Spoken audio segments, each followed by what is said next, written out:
BJP को ruling party क्यों कहा जाता है? क्या बिहार चुनाव में उनकी अपनी खुद की प्रधानमंत्री की सीट छिन सकती है? बात अब बीजेपी एमपी तक समेट कर नहीं है, बात आ चुकी है 2024 के लोकसभा चुनाव की।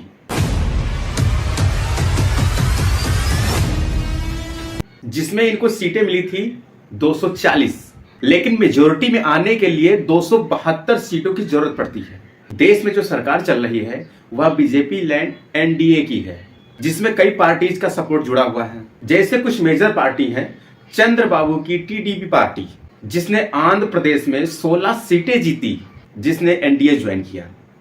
नायडू का यह सपोर्ट बहुत इंपॉर्टेंट था, क्योंकि बिना सपोर्ट के एनडीए बॉर्डर पर ही रह जाती।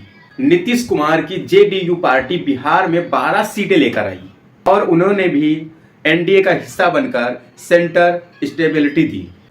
महाराष्ट्र यहां बीजेपी की 9 सीटों के साथ एकनाथ शिंदे की शिवसेना, अजीत पवार की एनसीपी की कुल 8 सीटें थी, जिसने सेंटर में एनडीए के नंबर को बढ़ाया। 2019 के लोकसभा के चुनाव के अंदर बीजेपी की 303 सीटें जीती थी, यानी अपने दम पर कंप्लीट मेजॉरिटी। लेकिन 2024 में गिरकर 240 ही रह गई। फिर भी बाकी पार्टीज के सपोर्ट से माननीय मोदी जी प्रधानमंत्री फिर से बन गए। इसीलिए बीजेपी को रूलिंग पार्टी कहा जाता है, क्योंकि सरकार उन्हीं के लीडरशिप के अंडर ही चलती है। इसमें बिहार का क्या सीन है? बिहार असेंबली में कुल 243 सीटें हैं, जिनमें सरकार बनाने के लिए कुल 122 सीटें चाहिए होती हैं, क्योंकि 2020 के चुनाव में एनडीए ने मिलकर कुल 125 सीटें जीती थी, जिसमें बीजेपी के पास 74, जेडीयू के पास 43 और छोटी पार्टीज को मिलाकर 125 सीटें होती हैं। इस तरीके से बीजेपी के सपोर्ट से नीतीश कुमार सीएम बने। 2025 में बिहार में चुनाव होंगे और नीतीश कुमार को फिर से मेजोरिटी चाहिए होगी सीएम बनने के लिए। फिलहाल बीजेपी जेडीयू अलायंस के पास सरकार चल रही है। अगर इस चुनाव में बीजेपी एनडीए मेजोरिटी नहीं ला पाती है तो नीतीश कुमार अपने 12 एमपीएस का सपोर्ट खींच सकते हैं। वो कहावत तो सुनी होगी कि इतिहास फिर से दोहराता है। दरअसल बात है 1977 की। इमरजेंसी खत्म हो चुकी थी। देश अब भी इंदिरा गांधी जी से नाराज था। Socialist, farmer leader, right wing, secular सभी एक ही झंडे के नीचे आ गए थे, जिसे नाम दिया गया जनता पार्टी। इलेक्शन हुए, लेकिन कांग्रेस का जो एक साम्राज्य था वह मिट्टी में मिल जाता है। सिर्फ 153 सीटें अपने नाम कर पाते हैं और दूसरी ओर जनता पार्टी ने 295 सीटें लाकर इतिहास रच दिया। पीएम बनते हैं मोरारजी देसाई। अब पूरे देश को लग गया कि बदलाव आ गया है। जिस तरह 2014 के इलेक्शन के बाद सबको लगा कि बदलाव आएगा। 1977 में मोरारजी की सरकार बनते ही गृह मंत्री चौधरी चरण सिंह और प्रधानमंत्री मोरारजी देसाई के बीच मतभेद की खबरें खूब सुर्खियां बटोरने लगी। दरअसल चौधरी चरण सिंह एक मध्यम परिवार से बिलोंग करते थे। वो एक किसान से जुड़े हुए आदमी थे। वो राष्ट्रवाद और हिंदुत्व से ज्यादा महत्व देते थे किसानों का दर्द और पीड़ा, और वहीं से खेल शुरू होता है। अभी 2 साल भी नहीं हुए थे, उनको लगा कि आरएसएस के लोग अपना ही एजेंडा चला रहे हैं। इसी तरह मतभेद से पार्टी अंदर से टूट गई थी और चौधरी चरण सिंह ने भी अपना सपोर्ट वापस हटा लिया था। 1980 में जब संसद का मॉनसून सत्र शुरू हुआ तो चरण सिंह ने बगावत कर दी और सरकार से समर्थन वापस ले लिया।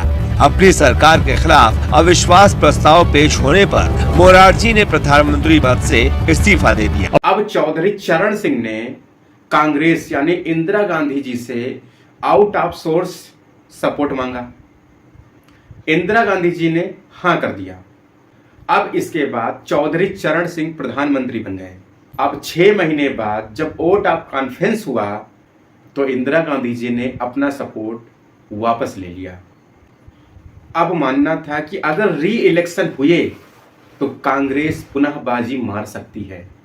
1998 में फिर से इलेक्शन हुए, जिसमें एनडीए ने मेजॉरिटी हासिल की और अटल बिहारी जी फिर से प्रधानमंत्री बन गए। लेकिन 1999 में एक छोटी सी पार्टी एडीएम के कैंडिडेट जयललिता ने सपोर्ट वापस ले लिया और जब राज्यसभा में वोटिंग हुई तो अटल बिहारी जी की सरकार एक वोट से गिर गई।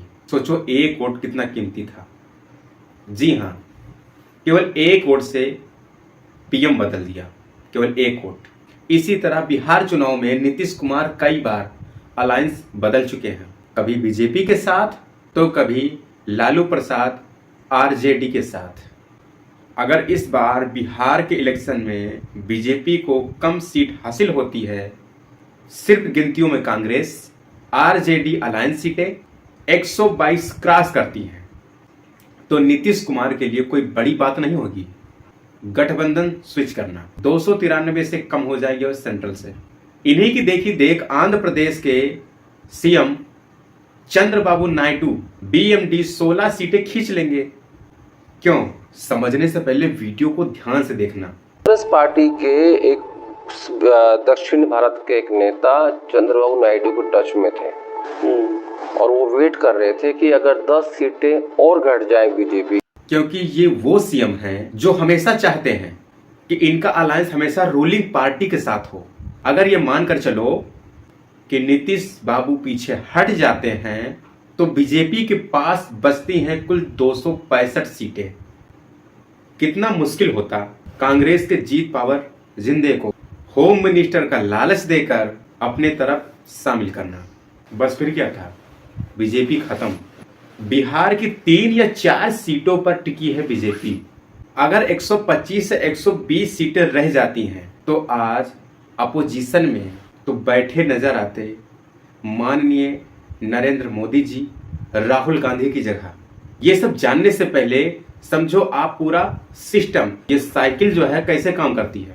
इंडिया में सरकार 2 लेवल की चलाई जाती है, स्टेट लेवल और सेंट्रल लेवल। स्टेट लेवल के अंदर चुने जाते हैं एमएलए, मतलब मेंबर ऑफ लेजिस्लेटिव असेंबली, जिनका चुनाव हर 5 साल में होता है और जनता डायरेक्ट चुनती है।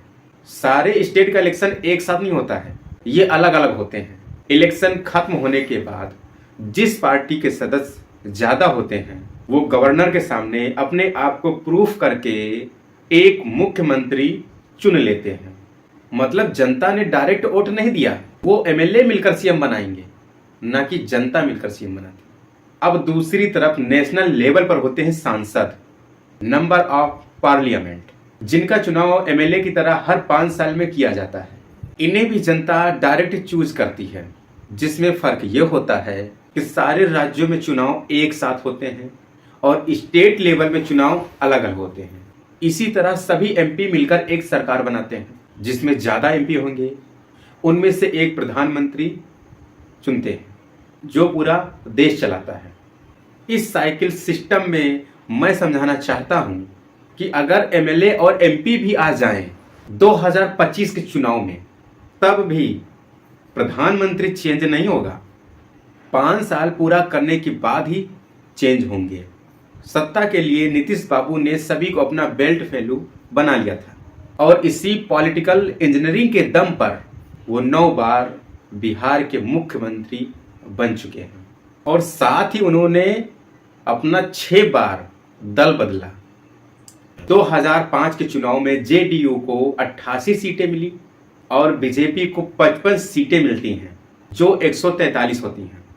सड़कें, स्कूल, यहां तक कि प्रशासन में भी ज्यादा से ज्यादा सुधार देखने को मिलता है। 2010 में जेडीयू 115 और बीजेपी 91, जो कुल 206 सीटें मिलती हैं। आरजेडी को 22 सीटें मिलती हैं। और भी कुछ था जो नीतीश कुमार जी को चुभ रहा था, बीजेपी का हिंदुत्व। 2014 के इलेक्शन में इससे भी ज्यादा जब नरेंद्र मोदी जी का फेस ऑफ पीएम बना 2009 vs 2014, जब जेडीयू को बीजेपी 20 की जगह 2 पर लाकर पटक देती है और खुद 12 की जगह 22 हो जाती है। अब नीतीश अपने पद से इस्तीफा और जीतन राम मांझी बनते हैं अगले सीएम। अगले 9 महीने में ही, केवल 9 महीने के बाद जेडीयू जीतन राम मांझी से इस्तीफा मांग लेती है, जिनके मदद के लिए वो पहुंचते हैं माननीय नरेंद्र मोदी जी के पास। लेकिन 130 के बजाय वो प्रूव कर पाते हैं केवल 103, जिसके बाद उनको अपने पद से इस्तीफा देना पड़ता है और अगले सीएम बनते हैं 2015 में नीतीश कुमार। और इसी तरह राजनीति का खेल खेला जाता है।